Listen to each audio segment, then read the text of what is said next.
எங்கடா போய் சாப்பிட போறீங்க? வீட்டுல தானே. இனிமே சாப்பிட்டு வந்தா நேரம் ஆயிரம். நம்ம வீட்டுல சாப்பிடலாம். கொஞ்சம் இருங்க. 5-6 பேர் சாப்பிடணும். சமைச்சு வச்சிருக்கியா? இல்ல. இல்லையா? சரி, சோறு தான் ஆக்கல. வெளியில போன ஆம்பளை வீட்டுக்கு வர்றப்ப மூஞ்ச கஞ்ச கழுவி பூ போட்டு வச்சு சந்தோஷமா இருக்கலாம்ல. மூதேவி மாதிரி வாசப்புலயே உட்காந்துருக்கிறேன். 5 நாளா சிவி சிங்காரிச்சு சீதேவியத்தான் இருந்தேன். இன்னைக்கு தான் மூதேவியா இருக்கேன். ஏய், 5 நாளா எனக்கு தூக்கமே இல்லடி. கண்ணெல்லாம் காந்து கிடக்கு, மேலெல்லாம் வலிக்குது. அனாவசியமா ஏதாவது பேசி எனக்கு கோவத்தை வரவழைக்காத. இதெல்லாம் எட்டுப்பட்டி ஊர் சமாச்சாரம். இதில் நீ தலையிடாத. அப்ப அந்த ஊர் பிரச்சனையை தீர்த்துக்கிட்டு அலைய வேண்டியது தானே. என்ன எதுக்கா கட்டிக்கிட்டீங்க?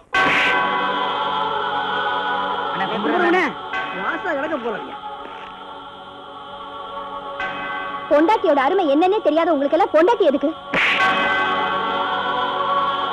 அடியே வாப்ளே, தோள் இருக்க தூடுறா. அண்ணன் வருது. வாங்கனே வாங்கனே. அண்ணே, நாங்க போய் வெளியே சாப்பிட்டுக்கிறேன். இந்த ஊருக்குள்ள எனக்கு எம்பிட்டு மரியாதை இருக்குன்னு தெரியுமா உனக்கு? பெரிய பெரிய மனுஷன் என்ன கண்டா இடுப்புல துண்டு எடுத்து கட்டுவான். நேத்து வந்து நீ எடுத்து பேசுறியா? எனக்கு எப்ப வீட்டுக்கு வரணும்னு தோணுதோ அப்பதான் வருவேன். சட்டியை சுரண்டி கஞ்சி காய்ச்சி அவுத்து போற துணியை துவச்சு போறதுக்குலாம் என்னால மரியாதை கொடுக்க முடியாது. தெரிஞ்சுக்க.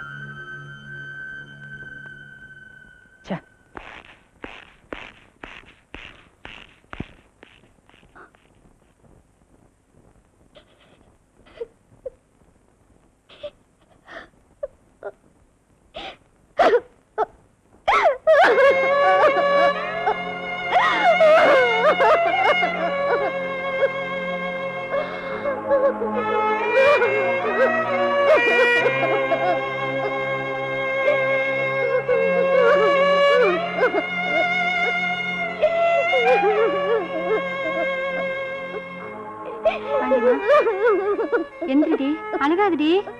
எந்திரி சொல்றேன். ஏங்க இப்படி வீம்பு பிடிச்சு வெடுக்கு வெடுக்கு பேசுற? அப்படி என்ன தப்பு செஞ்ச என்ன அடிக்கிறதுக்கு? நல்ல சீல துணிமணி உடுத்தலையா? அவருக்கு பிடிச்ச மாதிரி சோறாக்கி வைக்கலையா? இல்ல வீடு வாசல சுத்தமா வச்சுக்கலையா? அப்புறம் எதுக்கு என்ன அடிக்கிறாரு? புருஷனை சந்தோஷப்படுத்துறதுக்கு அது மட்டும் போதாதடி. ஆம்பளைங்க அவங்களுக்கு எம்பிட்டோ பிரச்சனைகள் இருக்கும். வெளியே போயிட்டு அவங்க வீட்டுக்கு வர்றப்ப சில சமயம் கோவமா வருவாங்க. நாம தான் சமாதானப்படுத்தணும். சில சமயம் எரிச்சலோட வந்து நம்ம மேலே எரிஞ்சு விடுவாங்க. நாம தான் தாங்கிக்கணும். கவலையோட வந்தா கண்ணீரை தொடச்சு விட்டு 4 வார்த்தை ஆறுதல் சொல்லணும். அவங்களுக்கு பிடிச்ச மாதிரி நாம கொஞ்சம் வளைஞ்சு கொடுத்தாதான் குடும்பம் விளங்கும்.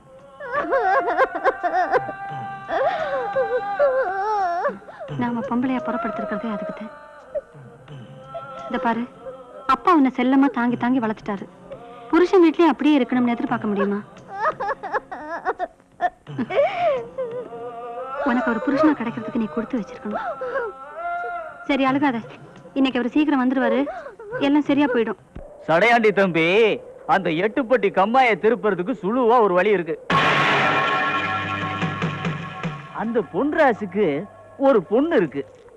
அந்த பொண்ணை நீங்க கட்டிக்கிட்டீங்கன்னா 2 குடும்பத்துக்கும் உள்ள பகை தானா தீந்துரும்ல. கல்யாணம் முடிஞ்ச கையோட புள்ள கையிலேயே மம்பட்டியை கொடுத்து போய் கம்மாயை திருப்பிக்கு வாழாண்டா திருப்பிக்கு வரா.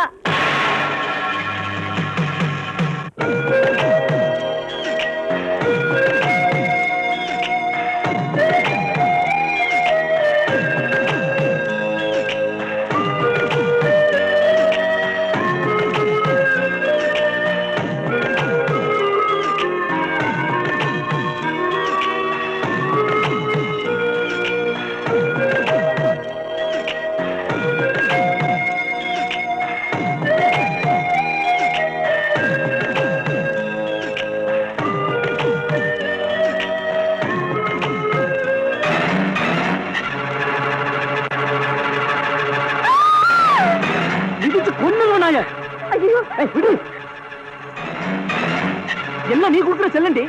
நான் பாத்துருக்கிற மாப்பிள 500 பவுன் நகை போடுறேங்கிறா, 50 குழி வயக்காடு எழுதி வைக்கிறேங்கிறா. இவ பாத்துருக்காளே மாப்பிள, இவளுக்கு என்னடி செய்வான்? ஒரு கூலிக்காரனை என் மாப்பிள்ளைன்னு சொல்லி சொல்றியா? ஒரு கூலிக்காரனை என் மாப்பிள்ளைன்னு சொல்லி சொல்றியா? ஒரு கூலிக்காரனை என் மாப்பிள்ளைன்னு சொல்லி சொல்றியா?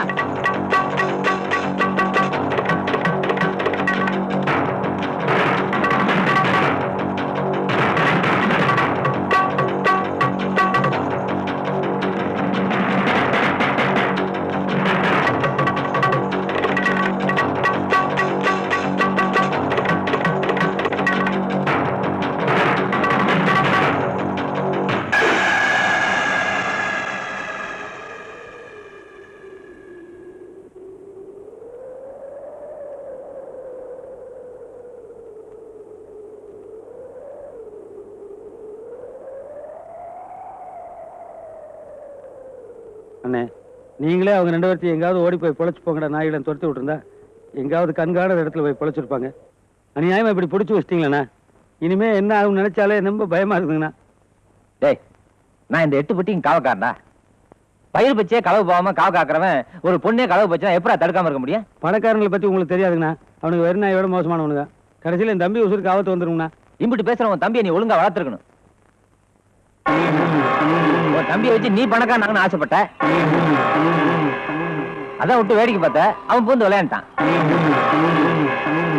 பொன்ராஜ் முதலாளி மத்த பணக்கார மாதிரிலாம் கிடையாது, ரொம்ப நல்லவர். என் வார்த்தைக்கு எப்பவும் கட்டுப்படுவாரு. நீ ஒன்னும் கவலைப்படாத. அவர்கிட்ட பேசி 2 பேத்து கல்யாணம் நானே முடிச்சு வைக்கிறேன். ஏண்டா சிங்கராசு, அறிவு கிருவி கெட்டு போச்சாடா உனக்கு? கூலிக்காரனுக்கு கூலி பத்தலன்னு சொல்லு, 2 மூட்டை நெல்லை கொடுப்போம். ஆனா அவன் கஷ்டப்படுறான்னு சொல்லு, 2 குழி வயக்காடு எழுதி வைப்போம். அதை விட்டுட்டு அவனுக்கு பொண்ணை கொடுத்து நடு வீட்டுல உடைய மாப்பிள்ளைய உட்கார வைக்க சொல்றிய, அது எப்படா நடக்கும்? முதலாளி நீங்க சொன்னதெல்லாம் காலையிலேயே மரத்தடியில் நின்று அண்ணங்கிட்ட விளாவறிய சொல்லிட்டுனுங்க. அவரு தான் கேட்க மாட்டேன்ட்டாருங்க. அண்ணா வாங்கண்ணா போலாம். பொண்ணுதான் நம்ம கூட இருக்குதுல்ல, ஒரு கோயில வச்சு தாலி கட்டிடலாம். வாடா கண்ணு போலாம். டேய் முதலாளி சத்தம் போட்டீங்களா?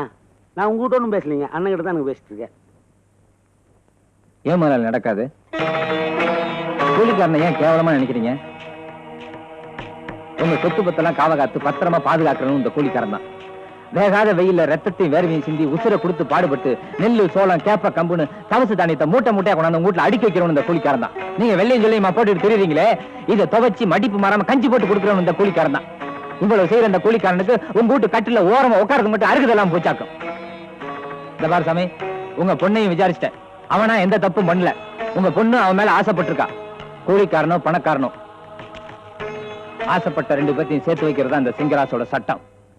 இது நடக்கலன்னா எவ்வளவு பெரிய முதலாளியான நான் நிமிர்ந்துதான் நிப்பேன். அண்ணா இம்புட்டும் பேசி முதலாளிகளை ஒரே நாள் திருச்சி போடுவீங்களாக்கு?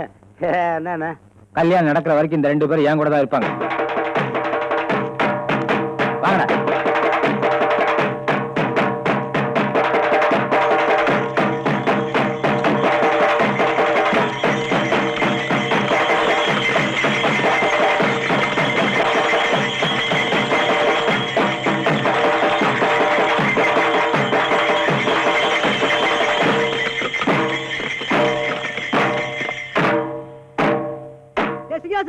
மரியாதை அந்த பையனை வெளியேறிவிடா. டேய் நெசமாவே நீ 8 பட்டிக்கு ராசானா, வெளியே வாடா. டேய் உள்ள போய் தூங்குடா.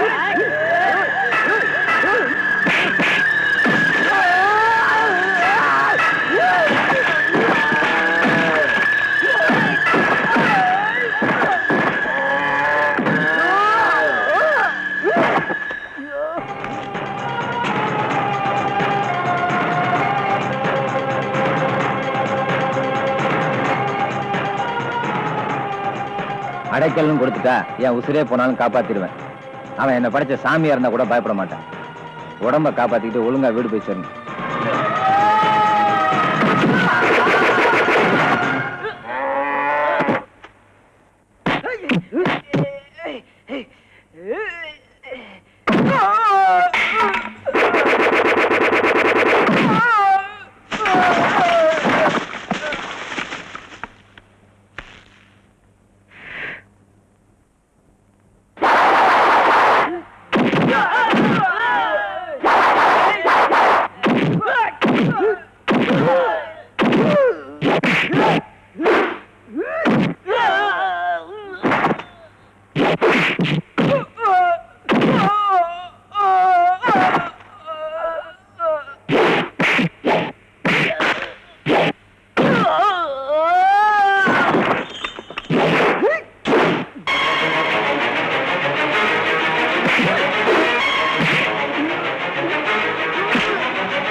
மாமு 8 அணா துட்டு கைதவறி சேத்துல விழுந்திருந்தா சீ போகலுதுன்னு விட்டுருக்கலாம். சேத்துல விழுந்தது விலை மதிப்பில்லாத மாணிக்கம் மாமு. அதை எடுத்து கழுவி பத்திரமா பூசையில வச்சுக்கிட்டாலும் தப்பு இல்ல. இப்பவும் உங்க மகளை கட்டிக்கிறதுக்கு நான் தயாரா இருக்கேன்.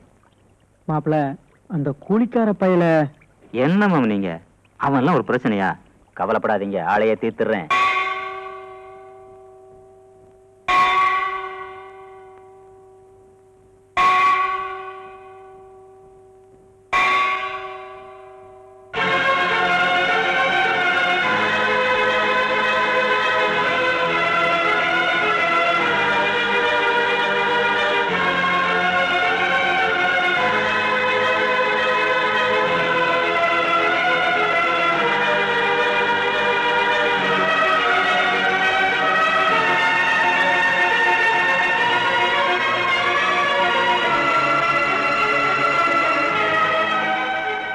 மாயாண்டி பணத்தை வீட்டுக்கு கொண்டு வராதா, நேரா சுடுகாட்டுல உண்டு எரிச்சு.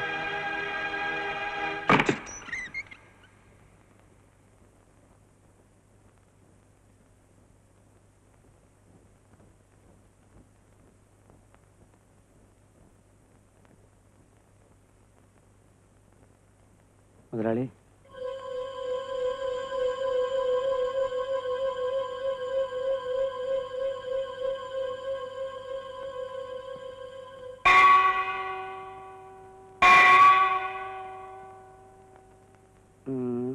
பயமா இருக்கு முதலாளி. எதுக்குடா பயப்படுற? டேய், உன் தம்பிக்கும் என் பொண்ணுக்கு கல்யாணம் நடந்தா நம்ம சம்மதி தானடா. அந்த சின்ன கழுதிக்கு 2 அவசரப்பட்டு செத்து போச்சுன்னா அதுக்காக நம்ம சொந்த விட்டு போயிருமா? எவனோ ஒரு அனாதை சிங்கராசு அவனை உட்கார வச்ச இடத்துல நம்ம சொந்தக்காரன் ஜாதிக்காரன் உன்னை உட்கார வைக்க போறேன்டா. அதெல்லாம் நடக்குங்களா முதலாளி? ஏன் நடக்காத? அதுக்கு நீங்க விஷயம் வெளியில தெரிஞ்சிருச்சுன்னா சிங்கராசனை கொண்டு விடுவானுங்களே. டேய், மலைய வெடி வச்சு தகத்தாத்தாண்டா வெளியே தெரியும். நான் உளி வச்செல்லாம் உடைக்க போறேன், கமுக்குமாயிரும். என்னடா யோசிக்கிற? இல்லைங்க, மலை சிங்கராசு, வெடி நீங்க. ஆமா, புலி யாருன்னு புரிய மாட்டேங்குதே. ஆனா அது நீதான்டா. ஓஹோ ஹோ, இப்ப எல்லாம் எனக்கு சப்ஜெக்டா புரிஞ்சு போச்சுங்க. நான் சொல்றபடி செஞ்சேன்னு வச்சுக்க, இந்த 8 பட்டிக்கு நீதான்டா ராசா. சரி சரி. இன்னும் என்ன கைய கட்டிக்கிட்டு நிக்கிறவன், துண்டை தூக்கி தோல்ல போடுவியா? நீங்க ஒரு வார்த்தை சொன்னா பார்த்தாதா நான் போட்டுக்க மாட்டேனா? எப்படி பாத்தீங்களா?